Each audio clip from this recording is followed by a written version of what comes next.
राजा हो, रंक हो, चोर हो या कोई साहूकार, एक बात को लेकर सभी एक समान चिंतित दिखाई देते हैं, और वो है संतान का भविष्य।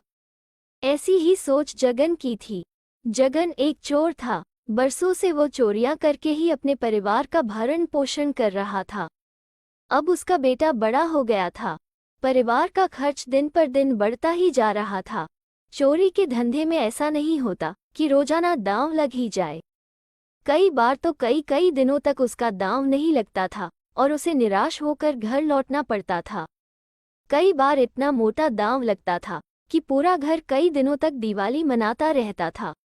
जब जब ऐसा होता तब तब जगन को लगता कि दुनिया में इससे बेहतर दूसरा कोई काम ही नहीं है।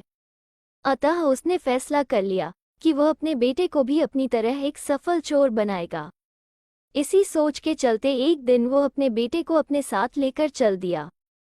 रास्ते में उसने समझाते हुए कहा, देखो बेटा, अब हमारे परिवार का खर्चा बहुत बढ़ गया है, इसलिए मैं चाहता हूँ कि अब तुम भी धंधे में मेरा हाथ बटाओ।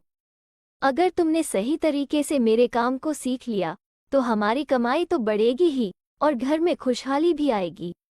लड़का चुपचाप अपने पिता की बातें सुनता रहा। फिर एक स्थान पर रुककर जगन बोला, देखो, मैंने अपनी पहली चोरी उस घर में की थी। पहले ये घर कच्चा था और इस घर में बिजली भी नहीं थी। उन दिनों इस घर में दिया जलता था। मैंने पीछे की दीवार में सेंध लगाकर चोरी की थी।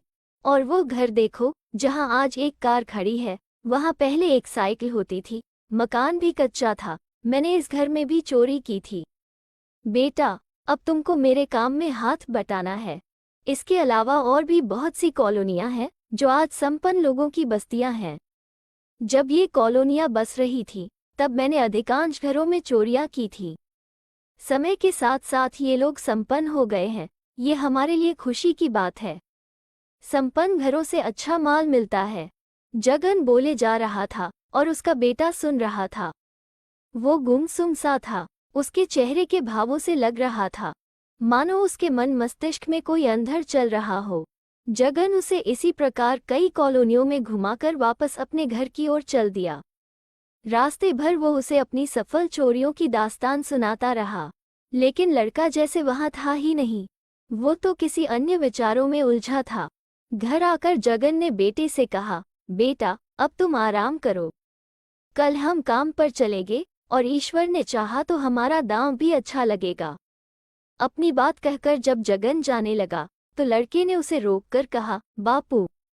बोलो। जगन थिठका, कुछ कहना चाहते हो क्या? हाँ बापू, वो बड़े ही गंभीर लहजे में बोला, आपने आज मुझे बहुत से ऐसे घर दिखाए हैं बापू जहां आपने चोरी की। आपने ही बताया कि कल तक वे लोग इतने संपन्न नहीं थे, बल्कि आपने ये भी बताया कि एक घर में तो दिया जलता था और आज वहां बिजली के बल्ब व झाड़ फानूस जगमगा रहे हैं। तू कहना क्या चाहता है रे? जगन उलझन में पड़ गया।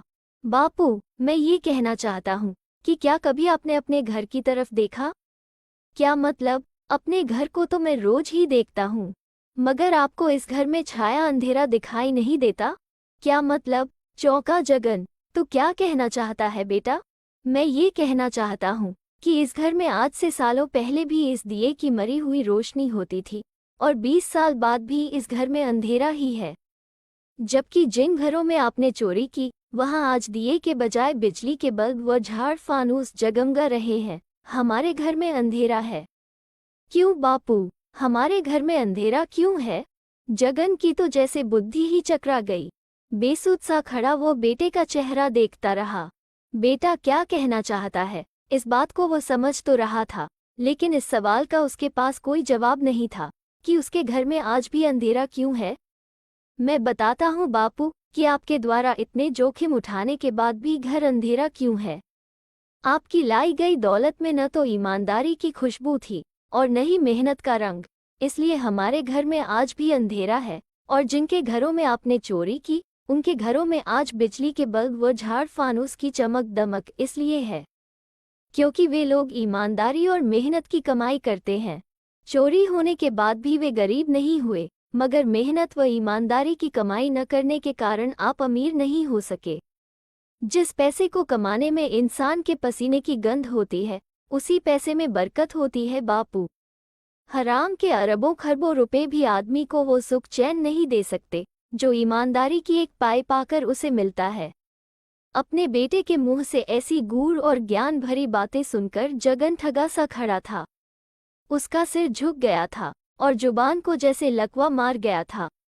एक क्षण रुकने के बाद बेटा पुनः बोला, अब आप चाहते हैं कि मैं भी आपके रास्ते पर चलूं? इसका मतलब तो यही हुआ बापू कि आप चाहते हैं कि न सिर्फ मैं बल्कि हमारी आने वाली पीढ़ियां भी इस अंधेरे से जूझती रहे। जरा सोचो बापू, सोचो, क्या हम दोनों मिलकर भी घर के इस अंधेरे को दूर कर सकते हैं? नहीं बापू, नहीं, आप और मैं ही नहीं, अगर हमारा पूरा परिवार भी इसी धंधे को अपना ले तब भी हम इस अंधेरे को दूर नहीं कर सकते। इस कमाई में न हमारी मेहनत है, न पसीने की खुशबू और न ईमानदारी की महक। चोर के मन पर हमेशा एक बोझ होता है बापू, और वो बोझ उसे कभी सिर उठाकर नहीं चलने देता। दुनिया भले ही इस बात को न जानती हो, लेकिन एक चोर जानता है कि वो एक चोर है, और चोर बेईमान लोग कभी गर्व से सीना उठाकर नहीं चल पाते। अगर अब भी तुम चाहते हो कि मैं भी तुम्हारे रास्ते पर चलकर अपना जीवन इस अंधेरे में गुम कर दूं, तो ठीक है बापू, कल मैं तुम्हारे साथ चलूंगा और कोशिश करूंगा कि आपसे भी बड़ा और सफल चोर बनूं। नहीं, जगन के मुंह से जैसे घुटी घुटी सी चीख निकली, नहीं मेरे बेटे, नहीं। फिर अचानक ही वो रो पड़ा, आज तूने मेरी आंखें खोल दी। तूने सच कहा बेटे, जिस कमाई में पसीने की महक नहीं होती, उस कमाई को खाने वाले परिवार का घर कभी रोशनी से नहीं जगमगाता। काली कमाई अंधेरा ही फैला सकती है, खुशी का उजाला नहीं। बेटे, मैं प्रण करता हूँ कि आज के बाद मैं भी यह गंदा काम नहीं करूँगा। दूसरों की मेहनत की कमाई पर हाथ साफ करना सबसे बड़ा गुनाह है। इससे बड़ा गुनाह दुनिया में कोई भी नहीं। ओह मेरे बच्चे, आज मैं जान गया कि क्यों आज तक मैं सुख की सांस न ले सका, क्यों आज तक मुझे सच्ची खुशी नसीब नहीं हुई, क्यों आज तक इस घर में बरकत नहीं आई, क्योंकि आज तक मैं अंधेरे में भटक रहा था और आज तूने मेरी आंखें खोल दी। ये कहते कहते जगन जोर से रोने लगा। उधर पिता को पश्चाताप करते देख बेटे की आंखों में भी खुशी के आंसू झिलमिलाने लगे थे। कुछ सचेत होकर जगन पुनः बोला, मगर अब मुझे विश्वास है कि अब मेरे घर का अंधेरा जरूर दूर हो जाएगा, क्योंकि किसी पूर्वजन्म के फलस्वरूप ही ईश्वर ने मुझे नेकी और ईमानदारी से भरा तुझ जैसा कुलदीपक जो दिया है। और फिर जगन उसे सीने से लगाकर बहुत देर तक रोता रहा। वो स्वयं भी शायद नहीं समझ पा रहा था कि उसकी आंखों से बहने वाले आंसू खुशी के थे या गम के। तो दोस्तों, कैसी लगी आज की कहानी? अगर अच्छी लगे तो शेयर, लाइक और चैनल को सब्सक्राइब